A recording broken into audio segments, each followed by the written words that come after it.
क्या आप भी अपने घर को रिच एंड लग्जरियस लुक दिखाना चाहते हैं? तो उसके लिए आपको रिच लोगों की तरह सोच रखनी पड़ेगी कि रिच लोग अपना घर किस तरीके से डिजाइन करते हैं। तो नमस्कार दोस्तों, मेरा नाम है पंकज और आप देख रहे हैं इंटीरियर होम एक्सपर्ट।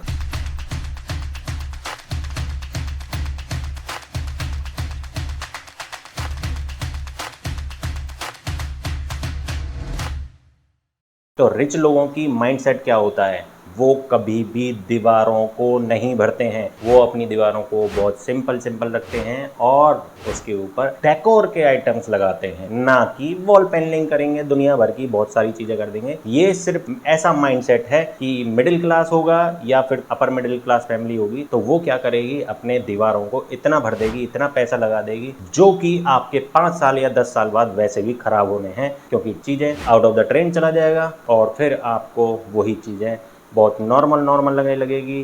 दूसरा, इनिशियली स्टेज पे ऐसा फील देगी कि जैसे 5 स्टार होटल में रह रहे हो और कुछ दिन में आप उससे बोर भी हो जाओगे। तो रिच लोग क्या करते हैं, अपनी दीवारों को मिनिमलिस्टिक रखते हैं और डेकोर से प्ले करते हैं। डेकोर से प्ले करने का मतलब यह है कि पेंटिंग्स हो गई, जब वो पेंटिंग से बोर हो जाते हैं तो दूसरी पेंटिंग लग जाएगी। तो यहाँ पर क्या है, रिच माइंडसेट के लोग हर 6 महीने में अपना ट्रेंड बदल देते हैं और आप उसी ट्रेंड में फंसे रह जाते हो जो आपने 10-20 लाख रुपए लगा करके अपनी वॉल पे परमानेंटली एक स्ट्रक्चर सेट कर दिया है। तो आज की इस वीडियो में हम इतना ही डिटेल में बात करेंगे कि भाई आपको आपका घर रिच कैसे दिखा सकते हो, वो भी कम से कम पैसे में। पहले बात करते हैं भाई कि फर्नीचर का जो लेआउट है वो लेआउट किस तरीके से सेट करते हैं। आप सबसे पहले जितना भी ध्यान रखो, 60-40 का रेशो होना चाहिए घर में। 60% आपका फर्नीचर और 40% आपका जो स्पेस है वो खाली होना चाहिए। अगर आपके घर में आपको स्टोरेज ज़्यादा चाहिए, सब कुछ ज़्यादा चाहिए, फिर भी इसको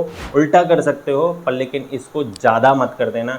कहीं ऐसा हो कि आपने 80% घर को भर दिया है और 10% 20% इतना छोड़ा है कि चलने फिरने की जगह बची है बस। तो आपको ध्यान रखना है अपने लिविंग एरिया, डाइनिंग एरिया, जितने भी पर्टिकुलर एरिया है आपको उसको जितना मैक्सिमम खाली रख सकते हो। फ्लोर जितना खाली दिखेगा घर इतना बड़ा दिखाई देगा। अपने घर के अंदर जितनी 90 डिग्री स्क्वायर बन रहे हैं वो दीवार के हो सकते हैं या सीलिंग के हो सकते हैं या फर्नीचर के हो सकते हैं, इनको आपको देना है राउंड शेप। कॉर्नर्स को राउंड शेप दे दोगे तो आपका घर है वो automatically luxurious and rich look देना स्टार्ट कर देगा, क्योंकि कर्व करने में आपका ज़्यादा पैसा नहीं लगेगा। ज़्यादा से ज़्यादा हद मान करके 20,000 एक्स्ट्रा लगेंगे और आपका जो घर है वो आपका सदा के लिए आपका लग्जीरियस बन जाएगा। रिच लोगों में काउंटिंग होनी स्टार्ट हो जाएगी, कोई आपके घर पे आएगा तो। फॉल सीलिंग का अंदर का कर्व है वो कर्व दे सकते हो, जहाँ 90 डिग्री की वॉल्स बन रही है उनको कर्व दे सकते हो, बीम कोई बाहर निकली हुई है उसको कर्व दे सकते हो, आपका जो सोफा है लिविंग एरिया का उसको कर्व में बनवा सकते हो।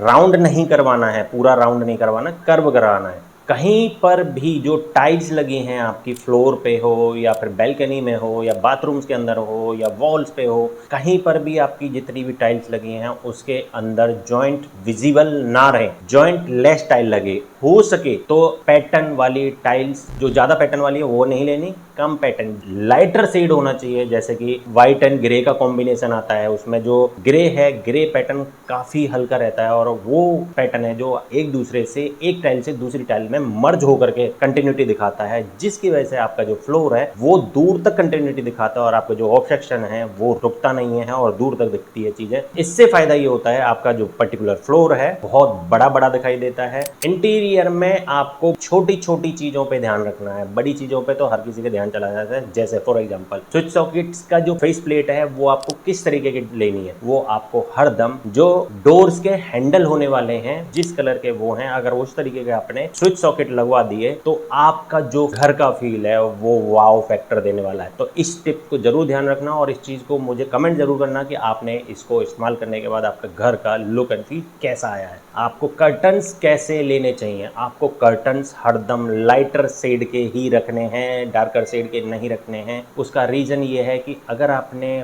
वॉल्स हैं जितनी लाइटर शेड की बनाई है के ऊपर एक डार्क शेड का कोई पैच सा बना दोगे तो वो क्या होगा, एक पर्टिकुलर ऐसा सेगमेंट दिखाएगा कि आपके घर पे आपने कुछ एक हाइलाइटर चीज बनाई है, और वो पर्टिकुलर एरिया आपका बल्की बल्की सा लगना स्टार्ट हो जाएगा। इसलिए आपको लाइटर शेड के जितने हो सकते हैं, बेज हो गया, ग्रे हो गया, व्हाइट हो गया, जो भी कलर आपको पसंद है वो कलर आपका बिल्कुल लाइटर शेड में हो तो बेस्ट रहेगा, जिससे आपका पर्टिकुलर एरिया वो आपकी वॉल से मर्ज हो जाएगा और आपको वाव फैक्टर देगा। दूसरा, कर्टन्स आपको हरदम true ceiling to floor continuity रखनी है, कहीं पे ब्रेकेज नहीं देना है, कोई आपको जो फूल पत्तियां वाले आते हैं वो नहीं लेने हैं। अगर आप पैटर्न ले रहे हो उसके अंदर तो ऐसा पैटर्न होना चाहिए कि वो विजिबल हो पर लेकिन इतना नहीं हो कि हाईलाइटर की तरह दिखे। नेक्स्ट है वॉल्स। वॉल्स पे आपको कम से कम फर्नीचर का प्लेसमेंट कराना है, वहाँ पर आपको डेकोर से प्ले करना है। जैसे फोटो में देखोगे तो इसमें आपको पता चलेगा कि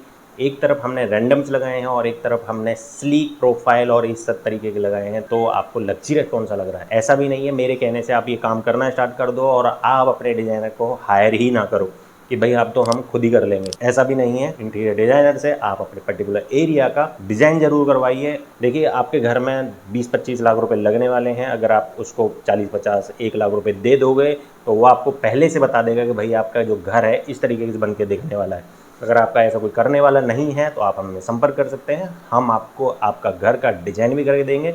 ऑल इंडिया में हमारी सर्विस अवेलेबल है। दिल्ली एनसीआर में आप हमारी साइट विजिट बुक कर सकते हो। अगर आपका घर का कॉन्ट्रैक्टर काम भी कर रहा है आपका नेगोशिएट भी कराएंगे। कॉन्ट्रैक्टर काम करते करते ऐसी गलतियां कर देता है जिसकी वजह से बाद में आपको दिक्कत उठानी पड़ती है। जैसे एग्जाम्पल के लिए, अगर आपने कर्टन ही लगवाए हैं और आपने फॉल सीलिंग के अंदर उसका 10 इंची का कट आउट नहीं छुड़वाया तो वहाँ एक ब्लंडर सामने खड़ा हो जाएगा। बहुत से केस ऐसे होते हैं कि उसमें जरूरत नहीं होती है कर्टन के लिए, पर लेकिन बहुत से सिनेरियो ऐसे होते हैं कि कर्टन की जगह छोड़ सकते। कहाँ छोड़ सकते हैं? जहां पर आपकी एसी विंडो के ऊपर नहीं आ रही है। अगर जहां एसी विंडो के ऊपर आ रहा है तो वहां पर आपको लकड़ी का पेलमेट ही बनाना पड़ेगा, और वो पेलमेट कैसे बनेगा वो भी हम आपको आकर के गाइड कर सकते हैं।